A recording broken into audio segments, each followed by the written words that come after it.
O Vasco terminou o Brasileirão no 14º lugar, garantiu vaga na Sul-Americana, uma campanha de altos e baixos que terminou com uma goleada feia demais em Minas. O discurso era um. O foco não é dosar para a Copa do Brasil. O foco agora é fazer um bom jogo aqui e conseguir ter o melhor resultado possível. Na prática, um Vasco todo reserva, poupando energias para a semifinal de quinta contra o Fluminense. E aí um jogo que era para cumprir tabela... Não para de atacar o Atlético. Goleada! Virou mais um tormento para o vascaíno. Com 11 contra 11, o Atlético já estava sobrando. Na pequena área, o toque de cabeça. Hulk na trave!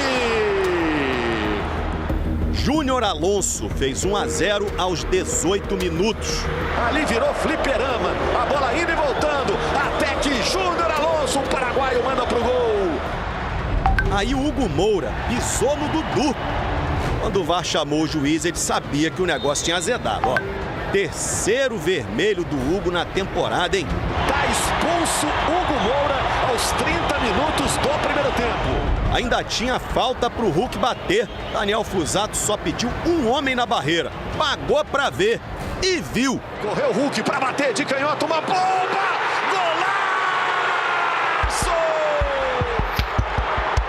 2-0 e aí o Diniz precisou fechar a casinha, né? Botou o Leandrinho no lugar do Verratti. Ele saiu muito bravo e não fez questão nenhuma de esconder. Comigo, eu já conversei com ele, tá tudo resolvido, não tem nada.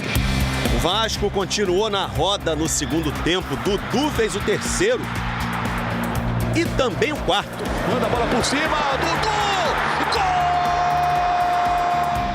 Ainda teve esse lance esquisito para coroar uma tarde horrorosa. Gol contra do Vitor Luiz, 5-0.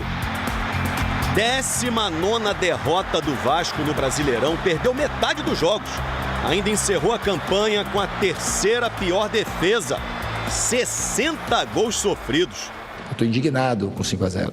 Indignado, completamente indignado. Talvez tenha sido a maior derrota da minha carreira também. E essa indignação os jogadores vão ter que ter. E é isso que eu quero, indignação. Foi um campeonato com momentos brilhantes, é verdade.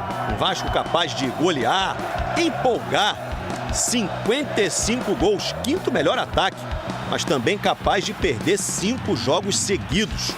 Tudo no mesmo Brasileirão.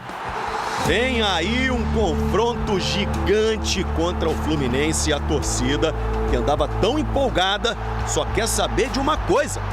Qual é o Vasco que ela vai encontrar no Maracanã? E ontem o Vasco chamou mais a atenção do que o Corinthians. O Corinthians já vem nas últimas rodadas, né?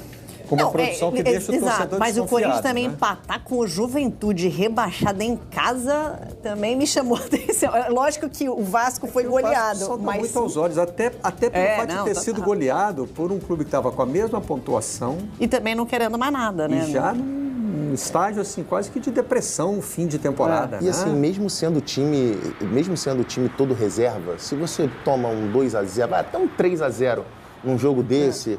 Agora, você tomar de 5, mesmo com o time modificado, com o time reserva, e é um Esse Atlético jogo expõe mais as fragilidades do elenco do Vasco. Nós não estamos falando aqui do time para semifinal. Não, é isso. Mas assim, animicamente, de certa forma,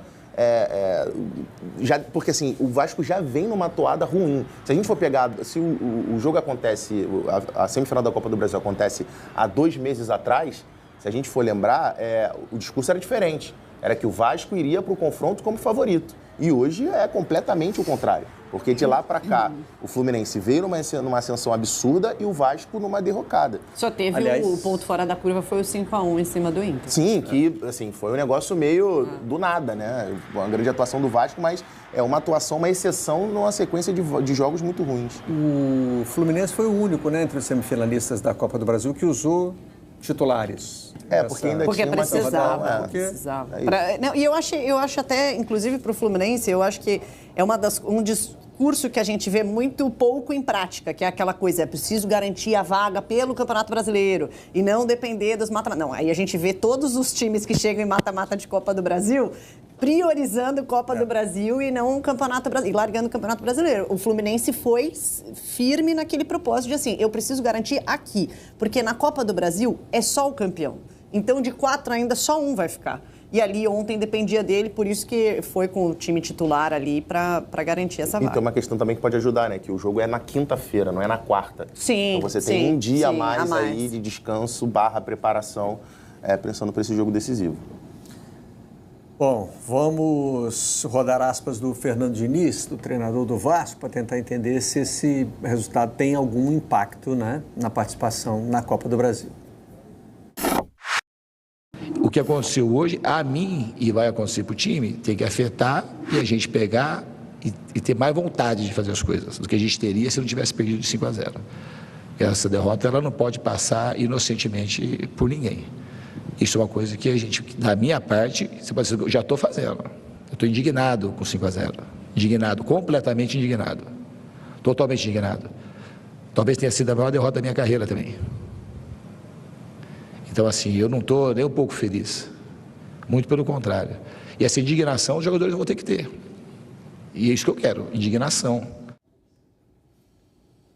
Aí acho que também é uma questão de não deixar, mesmo que seja com os reservas, de não deixar o ânimo cair. Foi o que eu falei. Claramente, a influência não é direta no time que vai entrar em campo para o jogo contra o Fluminense. Só que, assim, o problema não é esse jogo em específico. É a sequência que vem sendo muito ruim. Se o Vasco estivesse numa sequência ali aceitável e, de repente, com as reservas, no jogo que não vale mais nada para o time, toma um 5-0 do Atlético, ok. Só que a questão é que o passivo já está grande. E aí você acrescenta uma goleada por 5-0.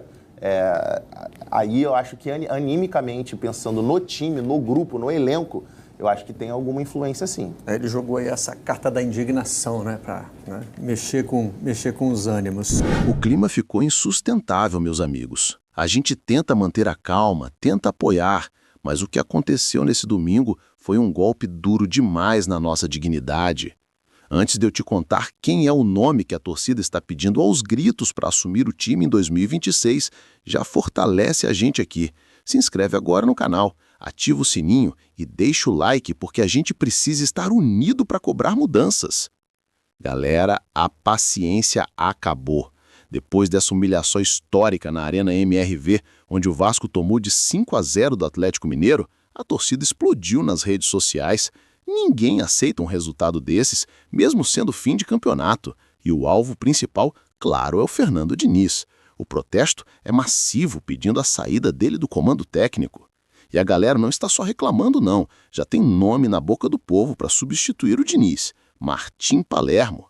É isso mesmo, o técnico argentino que estava no Fortaleza. Apesar do Fortaleza ter perdido para o Botafogo por 4-2 e acabado rebaixado nesse domingo dramático, a torcida do Vasco avalia que o trabalho do Palermo foi bom, que ele pegou o time numa situação difícil e conseguiu uma sequência de 9 jogos sem perder, fazendo o time respirar por um tempo. O sentimento do vascaíno é que o time precisa do feijão com arroz. A galera cansou das invenções e dos riscos do Diniz que resultam em goleadas como essa. Tem muita gente criticando o presidente Pedrinho, dizendo que ele protege demais o Diniz e que, infelizmente, deve manter o treinador por teimosia. Os comentários estão fervendo. Tem torcedor dizendo que o Palermo é o nome do projeto para ontem, que com o nosso elenco ele faria um campeonato seguro, terminando em 10º lugar sem sustos. Outros citou até o Renato Gaúcho como opção. O recado da arquibancada virtual foi dado. Chega de Diniz, a torcida quer um time mais seguro e competitivo para 2026 e vê no argentino a solução ideal, mesmo com a queda do time dele no finalzinho.